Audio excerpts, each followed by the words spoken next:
Bonjour, bienvenue sur la chaîne Immigrés Vive et Réussis en famille au Québec.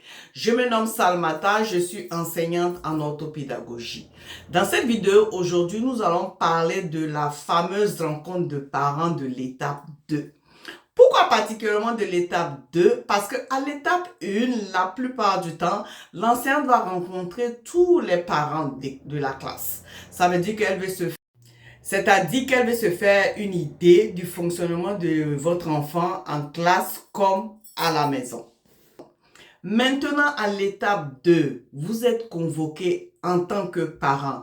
Quelle attitude avoir? C'est sûr que avant de se rendre à la convocation, vous avez sûrement reçu des voyants jaunes. Qu'est-ce que j'appelle par voyant jaune? L'enseignante sûrement au travers de l'agenda de l'enfant vous a envoyé des messages ou par courriel, vous avez reçu des messages qui vous interpellaient sur certains comportements attendu de la part de votre enfant ou au niveau de ses apprentissages.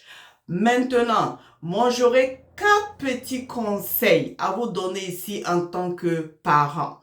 Le premier conseil, peu importe les échanges qui a eu lieu entre vous et l'enseignante ou entre vous et l'école de façon générale concernant le fonctionnement de votre enfant, que ce soit au niveau des apprentissages ou du comportement, je vous conseille d'accepter de vous présenter à la rencontre de parents.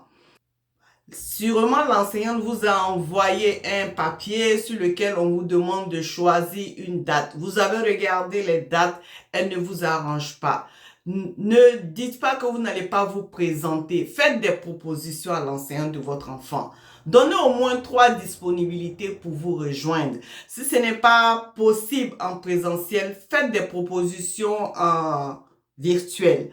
En tout cas, en tant que parent, moi, je vous conseille d'envoyer le message à l'école que vous êtes impliqué dans l'éducation de votre enfant, que cela vous intéresse, que cela est la priorité pour vous, le fonctionnement de votre enfant à l'école. Ça, c'est le premier conseil. Donc, arrangez-vous pour trouver une date pour pouvoir vous présenter, que ce soit en présentiel ou que ce soit en virtuel à cette rencontre. Le deuxième conseil que je vais vous donner, lorsque vous serez à cette rencontre, que ce soit en virtuel, que ce soit en présentiel, soyez présentable. Soyez présentable. Ça, c'est le deuxième conseil que je vous donne. Maintenant, le troisième conseil que je vous donne, sûrement s'il y a eu des échanges, chacun, que ce soit l'enseignante, elle part sur des faits qu'elle a vus en classe et vous, en tant que parent, votre approche, votre vue en tant que parent. Ce que je vous demande, ne soyez pas fermés. En tant que parent, lorsque vous rendez à cette rencontre, ayez l'esprit ouvert. Qu'est-ce que j'entends par l'esprit ouvert? Que vous écoutez ce que l'enseignante a vous dit.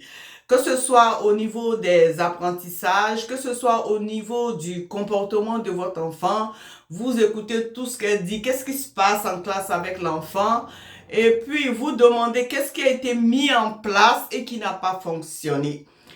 Pourquoi vous posez cette question? Pour montrer à l'école, pour montrer à l'enseignante que le bien-être de votre enfant, c'est une priorité pour vous. Maintenant, sûrement qu'elle va vous poser la question de savoir à la maison comment ça se passe avec votre enfant. Je vous propose de donner des réponses précises et brèves. Qu'est-ce que je veux dire par là? Je vais vous donner 2 exemples pour vous expliquer. Par exemple, si c'est au niveau des comportements, que l'enseignante vous dit que l'enfant n'écoute pas les consignes, vous pouvez dire que à la maison, je remarque que oui, sur certaines consignes, il a un peu plus de difficultés. Par exemple, si on lui demande de ranger ses choses, il faut répéter plus d'une fois pour qu'il s'exécute. Ça, c'est au niveau du comportement. Au niveau des apprentissages, si jamais il y a une difficulté qui a été remarquée, que ce soit en français, que ce soit en mathématiques, vous pouvez dire que oui, j'ai remarqué que quand on doit faire les devoirs, les exercices de mathématiques, les devoirs de la maison, il traîne un peu les pas parce que dans les calculs, il a un peu plus de difficultés. Donc, nous travaillons sur ça pour l'aider à s'améliorer. Ça, c'est des réponses précises et courtes que vous donnez. Vous n'allez pas commencer à épiloguer. Ça veut dire que à rentrer dans beaucoup d'explications. Nous-mêmes, les mathématiques, c'est comme ça. C'était difficile pour son père. C'est difficile pour moi. Donc, je comprends que ça peut être difficile pour lui ou que ce soit le français. Moi-même, j'ai eu de la difficulté en français. Non. En tant que parent, vous n'allez pas là.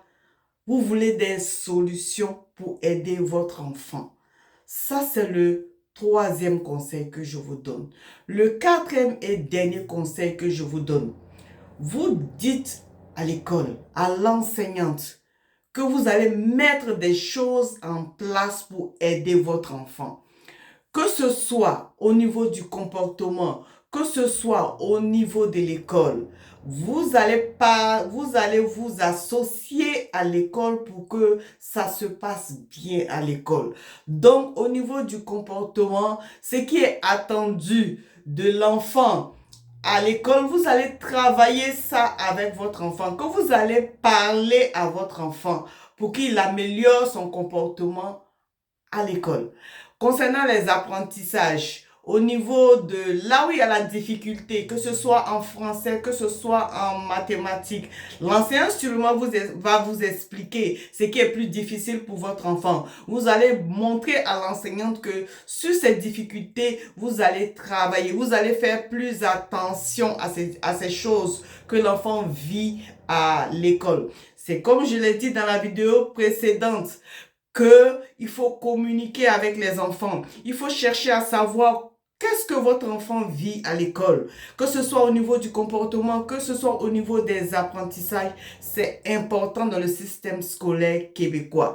Maintenant, nous avons parlé de l'enfant ou l'élève de façon générale dans son fonctionnement. C'est sûr que si votre enfant a des troubles qui sont connus, l'approche va être différente. Vous pourrez nous laisser un message si vous voulez partager votre expérience avec nous ou nous envoyer un courriel si votre cas est particulier, si votre enfant a un trouble connu, quelle approche il faut avoir lors de la rencontre de parents. Il nous fera plaisir de vous répondre. Donc, pour résumer, la fameuse rencontre de parents, 4 conseils, ne pas oublier. Le premier conseil, on fait tout pour se présenter à la rencontre de parents. Le deuxième conseil, on est présentable lorsqu'on se présente. Le troisième conseil, on va avec l'esprit ouvert. On ne part pas avec une position figée. On écoute, on se dispose, on dit qu'on est là pour le bien-être de notre enfant. Le quatrième, c'est qu'on met tout en œuvre pour que notre enfant fonctionne bien en classe. Merci d'avoir suivi cette vidéo. Si cela a été utile pour vous, n'oubliez pas de vous abonner, de liker et de partager. Merci et à bientôt.